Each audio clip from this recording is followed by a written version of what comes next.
The faces may be familiar, but the situation is a total nightmare. Will Jon Kent ever be able to escape a world wherein his friends and family have turned to the dark side? Well, let's hop into the pages of Adventures of Superman Jon Kent, issue number 4, and find out together, shall we? Alrighty then, so as we rejoin the book, Jon is still very conflicted over his next course of action. Injustice Superman had saved him from Ultraman, but he's also 90% sure that this dude is some power-mad dictator on this world. Also, learning that his father just so happens to be in league with Sinestro here doesn't exactly do much to help change his mind. Jon is unfortunately between a rock and a hard place right now. He desperately wants to leave, but he doesn't know how, and also he's unsure how much he actually owes this world he's trapped in now. I mean, a hero would try and put things right? But how the hell can he go about doing any of that when he isn't exactly sure how all of this started? It's for those reasons and more Jon ends up following Lex Luthor, who luckily enough manages to lead him directly to Batman and the Insurgency. Lex Luthor actually has a hell of an interesting plan involving the corpse of Ultraman. Yeah, I bet you thought they forgot about that, huh? Lex theorizes that if Ultraman came to this dimension with eyes on killing a Superman, that must mean that he has the means to do so, and he thinks that he might be able to weaponize this technology to help the Insurgency land a winning blow against Superman and his regime. Obviously, talk about killing Superman, any Superman, isn't a great way to endear yourself to Jon, who hears this conversation and just comes to the conclusion, geez, Lex is a liar and a cheat on every Earth, huh? The rest of the Insurgency also isn't super stoked to see a young Superman. After all, they had no Jon in their world, and when they see someone wearing an S, they assume that it must be an enemy. Jon isn't afraid of this group, thinking that he can use his Kryptonian powers to take them down easily enough. Unfortunately, no one gave Jon the memo about those super pills that let regular folk go hand to hand with Superman-level threats. Jon quickly ends up getting overwhelmed by the Insurgency, and when his back is against the wall, he once again ends up tapping into those strange blue Superman electric powers that he's been exhibiting for a while now. Jon probably could have taken out most of the Insurgency if he wanted to, but he stops short when he comes face to face with Barbara, and after that, Alfred. In a really nice bit of writing, Jon essentially says, well, if Alfred is here and Batgirl is on this team, then surely they must be the good guys, right? And honestly, Jon is just happy to see Alfred because he's been dead in his world for so long. The good guys all sit down for a cup of tea, and Alfred and the others get Jon up to speed on everything that happened in this world, how Joker poisoned Superman into killing Lois Lane and their unborn child. And how ever since then, it's basically been all downhill from there. Weirdly though, Jon actually gets really protective and really defensive when it comes to Batman's treatment of Damian, saying that he knows full well that he probably pushed him away. Hey, don't get me wrong, I love to see the respect and connection and friendship of the Super Sons be honored even on other Earths, but geez, Jon, I think there's more pressing matters right now than Bruce was mean to your friend. Jon actually wants to go to talk to Damian too before he actually ends up pledging one side or the other, and even though Damian was his friend on the main Earth, this regime Damian certainly isn't Jon's friend. In fact, this world's Damian says that Superman has been way too soft on Jon, letting him go just because he has that face that he does, and that if it were up to Damian, he would have stopped him a long time ago. The two actually don't end up fighting at all though, because Jon actually chooses to use the more subtle approach, using his knowledge of his world's Damian to actually play head games with this Damian. He invokes the death of Dick Grayson, saying that Damian loved him very much and he can understand how that would have pushed him to do some pretty crazy things. Oh, but Jon isn't done there yet. He still has one last port of call. He's gotten Superman and the regime side of things, he's gotten Batman and the Insurgency side of things, but apparently the real deciding vote in his next course of action is actually this world's Jay Nakamura, who doesn't seem to be a journalist and doesn't have the bright pink hair.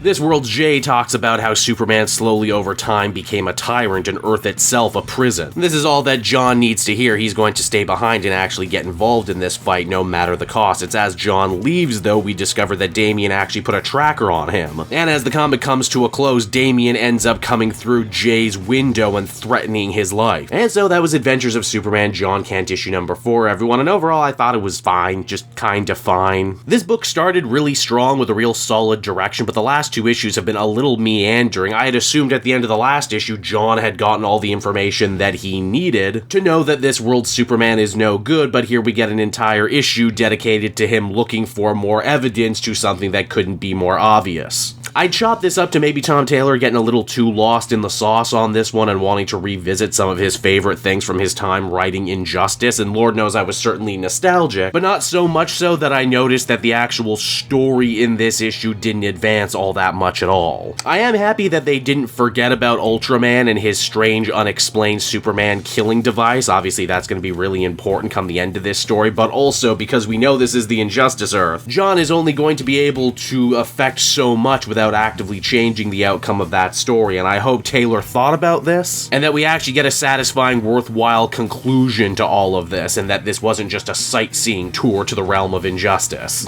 Overall, I'd feel comfortable giving this one a 6 out of 10. There's nothing particularly wrong about it, but there's nothing I would overly recommend either. Here's hoping now that the battle lines are drawn, the next issue can actually pick up the pace a little bit. Hey there everyone, it's your pal Cape Joel again, and if you're seeing my face right now, that means you watched to the end of the video, and I'll always be grateful for that. Retention helps in this crazy YouTube game, and so does becoming a patron. If you head on down to the description, you can find a link to my Patreon page. Recently just redid all the tiers, a lot of cool stuff offering up there, exclusive commentaries, exclusive polls, behind the scenes concept art for Capes and Quest, that's the brand new D&D show I've started soon. Never been a better time to become a patron. You can become a patron for as little as $1 a month and help the channel grow and, help me continue to deliver content like what you just saw. So I want to thank you all, and I will see you again next time. Bye-bye.